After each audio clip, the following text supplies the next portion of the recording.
Il va y avoir une longue période où, en fait, dans le sud de la France, il y a des musulmans qui vivent. On peut parler, par exemple, des découvertes de la mosquée de Narbonne qui date du 8e siècle. On peut aussi parler des traces du château de Fraxinet, près de la gare de Freinet, avec cette ville, Rahmatullah, devenue Ramatuelle. Il y a aussi... À votre spiritualité, Philippe Robichon sur Beurre FM. À votre spiritualité avec Ismaël Mounir avec nous tout l'été, imam, conférencier, bienvenue. Cuisinier, sportif, écrivain. Ah, c'est bizarre, ça y est pas sur votre bio, ça. Non, oui. Et vous êtes tout ça. Exactement. Entre autres, voilà, vous avez une chaîne YouTube, fondateur de l'Institut Amine, et c'est les vacances, mais c'est bientôt la rentrée pour vos élèves. Alors, la rentrée, non, ça aura lieu le 20 octobre, mais par contre, c'est les inscriptions pour les formations annuelles à Paris. Donc, il y a 3 formations cette année. Il y a une formation qui s'appelle Éduque ton cœur, une formation qui s'appelle Perfectionne ta prière et une dernière qui s'appelle Le dernier messager, où on étudie la vie du prophète. Alors, c'est des formations qui sont dispensées en langue française. Il y a 45 heures de formation sur 18 dimanches, donc c'est des séances de 2h30. Ça se passe à Porte d'Ivry.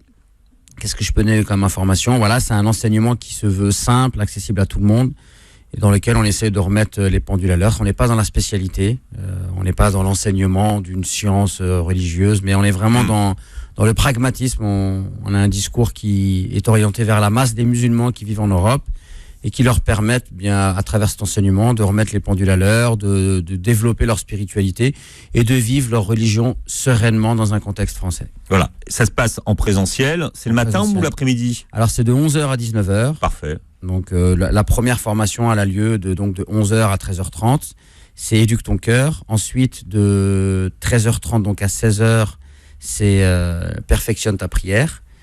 Une formation, on aborde la prière à travers tous ses aspects spirituels, juridiques, pratico-pratiques, comment prier au travail, etc. Et donc la dernière formation, le dernier messager, de 16h à 18h30. Voilà, des dimanches bien occupés, donc à partir de la mi-octobre. Tout à fait. On s'inscrit comment ? Alors, il faut aller sur le site internet ou à travers ma page Facebook, on retrouve facilement. Mais sinon, le site internet, il suffit de taper institutamine.fr et puis il y a l'onglet formation, on clique dessus et on se laisse guider.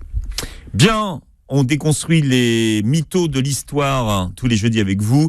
L'histoire de l'islam et des musulmans en France. On était sous Charlemagne la semaine dernière et des alliances qui se faisaient entre les François et les Abbassides à l'époque. Voilà, entre les musulmans et les Français et contre d'autres musulmans parfois. Et on avait vu également qu'il y avait des alliances entre des chrétiens et des musulmans contre d'autres chrétiens. Donc on est loin du mythe du conflit de civilisation.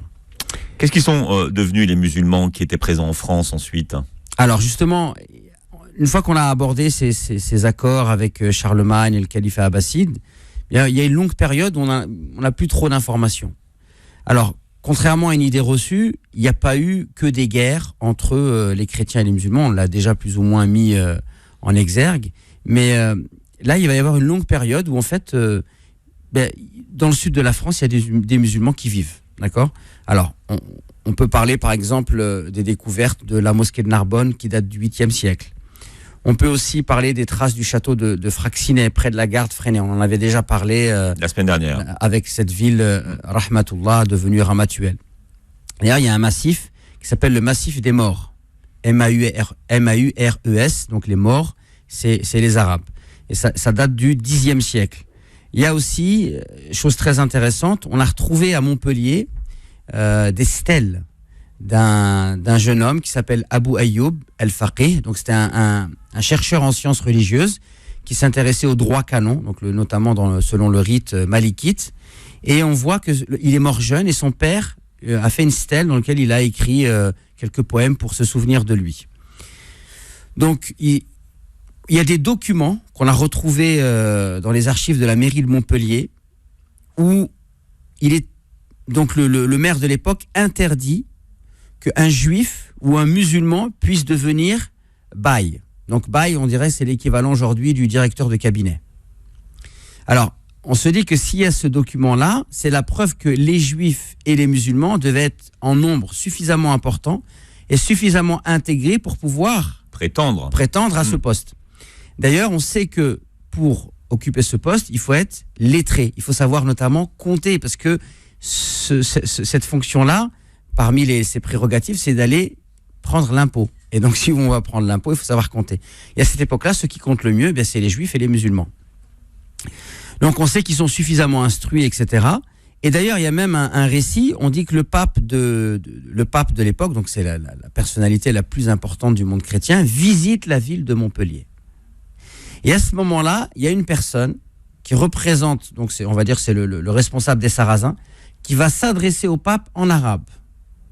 Il y a un traducteur, et une fois que cette rencontre, ou du moins cet échange va avoir lieu, le pape va faire asseoir le chef des Sarrasins à ses côtés.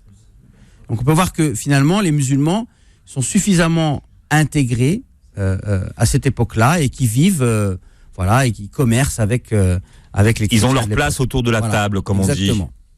Donc on voit bien que le fait que le chef des Sarrasins, pour reprendre la terminologie de l'époque, ait une audience auprès du pape, c'est qu'il y a suffisamment de respect et on va dire d'intérêt pour lui. Ensuite, on a en fait au XIIe et XIIIe siècle toujours la présence importante de musulmans, mais cette fois-ci par le commerce et notamment par les esclaves. Donc on sait on retrouve dans les livres d'histoire qu'il y a beaucoup d'esclaves qui arrivent à Marseille, à Montpellier et à Narbonne. Alors au début, on sait qu'il y a 4 fois plus de femmes que d'hommes. Par la suite, ça va se rééquilibrer. On les oblige pas à se convertir et ils gardent leur prénom. Donc Aïcha, Fatima, Mohamed, donc ils gardent leur prénom musulman. Et donc au XIIe et XIIIe siècle, en France, dans le sud de la France, il y a ces esclaves qui sont de confession musulmane et donc qui vivent en France, dans le sud de la France. Alors vous avez l'écrivain, un célèbre écrivain espagnol, qui est aussi un homme politique, qui va donc vivre jusque le début du XXe siècle, qui dit: la conquête de l'Espagne fut plus qu'une conquête. C'est une expédition civilisatrice. Ce n'est pas une invasion qui s'imposait par les armes, c'est une société nouvelle qui poussait de tous côtés ses vigoureuses racines. Pendant que les peuples du Nord se décimaient par des guerres religieuses, la population d'Espagne s'accroissait et s'y confondaient toutes les races et les croyances. Ce fut la plus opulente civilisation qu'il y ait eu en Europe durant le Moyen-Âge. Donc, ce qu'on peut dire, c'est qu'on va donner des exemples justement de ces interactions. Donc, on peut dire on sait aujourd'hui qu'au VIe siècle, Justinien, donc un empereur de Rome, il avait interdit l'étude de la philosophie, des mathématiques, et il va décréter qu'aucun enseignement ne soit donné, et je cite, par ceux qui sont touchés par la folie sacrilège des Hellènes. Donc la folie sacrilège des Hellènes, donc Hélène avec un H, donc c'est quoi? C'est la Grèce antique. Donc pour eux, à cette époque-là, on considère les mathématiques, l'astronomie, la philosophie, tout l'héritage grec comme une folie, quelque chose une hérésie. Donc on comprend pourquoi, Gerbert d'Aurillac, qui va devenir, dit le savant Gerbert, qui va devenir pape de 1999 à 1003 sous le nom de Sylvestre II. D'ailleurs, il va devenir pape et ça a tellement intrigué à l'époque qu'on va dire qu'en fait c'est un antéchrist, qu'il a pactisé avec le diable. Pourquoi ? Parce qu'il est parti à Séville, il a appris les mathématiques et quand il va revenir en Europe, ce sera peut-être à cette époque-là le seul vraiment mathématicien de renom en Europe. Et il va introduire les chiffres arabes qui en vérité sont des chiffres qui viennent de l'Inde. C'est les Arabes qui ont ramené ça de l'Inde. Et donc c'est les chiffres qu'on utilise aujourd'hui. Il va même créer un certain nombre d'abats, qui va rajouter la décimale. Et donc lui, qu'est-ce qu'il a fait, ce pape Sylvestre II, qui est un savant, dit le savant Gerbert, en fait il est parti apprendre cela à Séville. Donc on voit l'interaction qu'il y a entre le monde arabo-musulman en Andalousie et l'Europe. Alors vous avez bien sûr, il y a une personnalité dont il est difficile de ne pas évoquer son nom tant il a eu une grande influence, c'est Averroès. Donc Averroès, Ibn Rushd. D'ailleurs, je conseille à toutes celles et ceux qui aiment le cinéma de voir le film Le Destin de Youssef Chahine. Donc Le Destin de Youssef Chahine, c'est un film sur l'intolérance religieuse. Et le personnage central, c'est Averroès. Donc Youssef Chahine, c'est pas un musulman, c'est un Égyptien, c'est un réalisateur, c'est un chrétien. Mais il a fait ce film. Et donc c'est un peu l'intérêt des chrétiens d'Orient, parce qu'ils sont en même temps arabophones, etc. Donc ils sont familiarisés avec la culture arabo-musulmane. Et donc, il a un regard très intéressant. Et donc, il montre la manière dont Averroès a lutté contre l'intolérance religieuse. Et dans le film, il y a une scène où, au XIIe siècle, dans le sud de la France, on brûle des savants chrétiens qui traduisent les œuvres d'Averroès. Donc, on est brûlé au XIIe siècle en France parce qu'on traduit les œuvres d'Averroès. Averroès s'est fait connaître en Europe. Pourquoi ? Bien parce que on l'appelle le commentateur de l'œuvre d'Aristote. Qui était très complexe en plus. Exactement. Donc lui, très complexe, et il avait essayé de la décomplexifier à l'époque. D'ailleurs, je peux même vous dire mon expérience personnelle avec Ibn Rushd. Donc Averroès, c'est Ibn Rushd en arabe. Moi, quand j'étais au Maroc, j'ai connu Ibn Rushd, mais j'ai connu Ibn Rushd, le savant malikite. Alors, c'est un médecin, un philosophe, et c'est un spécialiste du droit musulman. Et d'ailleurs, il y a une œuvre magistrale qu'il a écrite qui s'appelle Bidayat al-Mujtahid wa Nihayat al-Muqtasid, c'est-à-dire c'est un livre de droit comparé où son objectif est de montrer, parce que c'était son cheval de bataille, qu'à partir du moment où on fait une démonstration d'une chose et qu'on considère qu'elle est vraie, mais que c'est sur la base de la rationalité, alors plusieurs interprétations sont possibles. Et tout son livre a pour objectif de montrer que les divergences, en réalité, sont le reflet de la rationalité humaine. Tant qu'une chose n'est pas affirmée par la révélation de manière, on va dire, on dit en arabe qat'i, c'est-à-dire de manière indiscutable, de manière tranchée, de manière probante, et que c'est la rationalité qui va faire des conclusions, alors plusieurs interprétations sont possibles. Et donc on est, si vous voulez, obligé d'être dans la tolérance. Donc Ibn Rushd, pour ceux qui veulent des références, il est né à Cordoue en 1126 et il meurt à Marrakech en 1198. En exil, hein. Exactement. Faut expliquer ça parce que bon, il a eu une vie très très mouvementée. Donc il va avoir beaucoup d'élèves, d'accord. Par exemple, vous avez Boès de Dacy, qui est un savant danois ou suédois, on ne sait pas trop. Siger de Brabant, il va avoir aussi des juifs, Isaac al-Balag, Moïse de Narbonne. Donc il va influencer un certain nombre de personnes, mais il va avoir aussi beaucoup de personnes qui vont entamer une controverse avec lui, comme le célèbre Thomas d'Aquin, d'accord. Donc ça c'est pour Ibn Rushd. Donc c'est connu qu'il a eu une grosse influence. Vous avez également aussi le célèbre Ibn Sina, Avicenne, d'accord. Donc Avicenne quand même, qui a eu ses enseignements, donc c'est un médecin, c'est un savant, mais c'est quelqu'un qui a eu un grand apport dans la médecine. Du XIIIe au XVIIe siècle, mon cher Philippe, à la Sorbonne, on étudie les œuvres de Avicenne. Donc c'est bien la preuve qu'il y a eu une vraie influence entre les deux cultures. Et on est loin du conflit de civilisation. Est-ce que vous connaissez Abbas ibn Firnas ? Oui. Ça vous dit quelque chose ? Oui. L'homme volant. C'était l'oiseau. Voilà, exactement. Il avait essayé de décoller et il avait essayé de voler d'ailleurs. Voilà, il a eu plusieurs échecs. Ouais. Après, il va essayer aussi en se mettant des ailes. Ouais. Mais en fait, il va influencer qui ?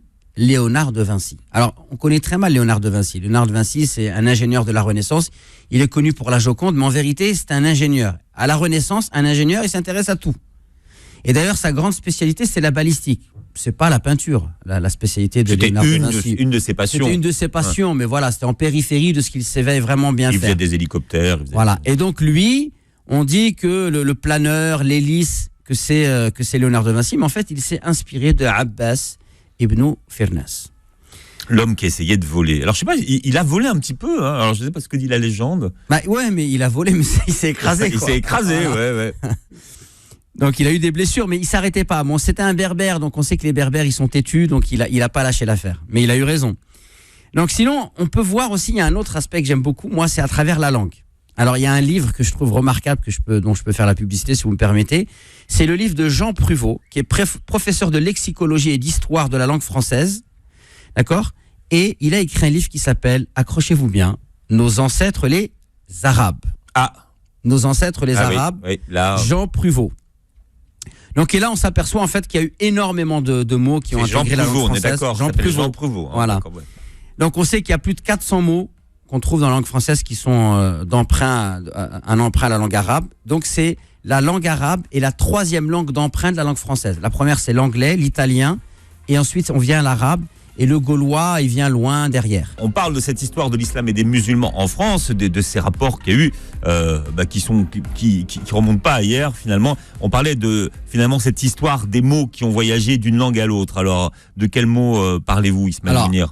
En fait, déjà, il y a des mots qui vont introduire la langue française par la voie savante. Par exemple, algèbre, algorithme, chiffre, zéro, alchimie. Après, il y a d'autres mots, c'est plus par le commerce, les échanges commerciaux, comme orange, aubergine, artichaut.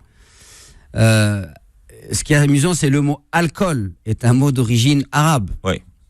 Alors sinon, vous avez bien sûr les mots comme sirop, bougie, jupe, échec et mat. Échec et mat, c'est ashir mat. Ashir mat, c'est-à-dire le roi est mort. Magasin, gabelle, élixir, massage, raquette, chiffre, on l'a déjà dit, maroquinerie, satin, etc., etc. Donc, selon ce chercheur, il s'est intéressé aux mots d'origine arabe. On trouve plus de 400 mots dans la langue française, qui est 5 fois plus que l'influence gauloise. N'en déplaise à qui se reconnaissent. Voilà. M. Zemmour, par exemple.